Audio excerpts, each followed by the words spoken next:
دوسری آپ کا دوسرا معجزہ، وہ ظاہر بات ہے کہ جب آپ پر نبوت کا اعلان ہوا تو وہ قرآن کے نزول کے ساتھ ہوا۔ 40 سال کی عمر مبارک کے اندر آپ غار حرا میں جو تشریف لے کر گئے، جبرائیل امین تشریف لے کر آئے، اور انہوں نے جو آپ کے ساتھ جو ان کا مکالمہ ہوا اس میں جو قرآن کی آیات کا نزول شروع ہوا تو آپ کے اوپر اللہ جل شانہ نے قرآن کو بھیجا۔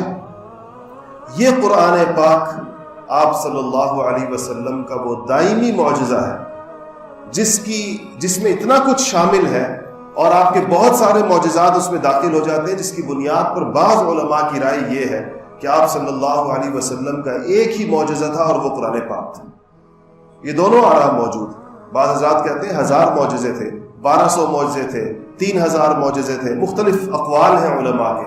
لیکن ایک رائے یہ ہے کہ معجزہ ایک ہی تھا اور وہ خود قرآن پاک تھا۔ یہ باقی جتنے معجزے بیان ہوتے ہیں یہ قرآن کے ضمن کے اندر آ جاتے ہیں۔ قرآن پاک کے معجزہ ہونے، قرآن کا ایک معجزہ ہونے کے اوپر، جس طرح میں نے عرض کیا کہ آپ کی ذات کے معجزات پر مستقل کتابیں ہیں، ایسے ہی قرآن کا معجزہ ہونا اور اس کا مقابل لانے سے دنیا کا عاجز ہونا، اس پر بھی علماء کی مستقل تصانیف ہے، اور یہ ایک مستقل موضوع ہے، مستقل عنوان ہے، اور وہ یہ عنوان کہلاتا ہے اعجاز القرآن۔ آپ کبھی کسی اسلامی لائبریری کے اندر چلے جائیں اور کسی اسلامی کتب خانے میں چلے جائیں تو وہاں پر آپ کو ایک موضوع لکھا ہوا نظر آئے گا، تفسیر قرآن کی تفصیلات کے اندر اس پہ لکھا ہوگا اعجاز القرآن۔ اعجاز القرآن پر علماء نے کتابیں لکھی ہیں، تصانیف لکھی ہیں کہ قرآن اس حوالے سے بھی اس کی مثل نہیں لائی جا سکتی، اور اس حوالے سے اس کی بہت ساری تفصیلات ہیں۔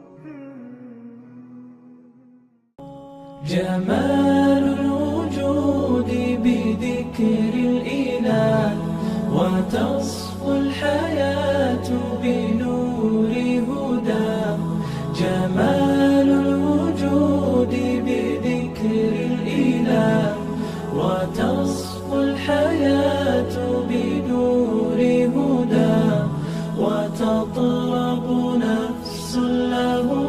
طاعة ويبلغ سعد إلى منتهى،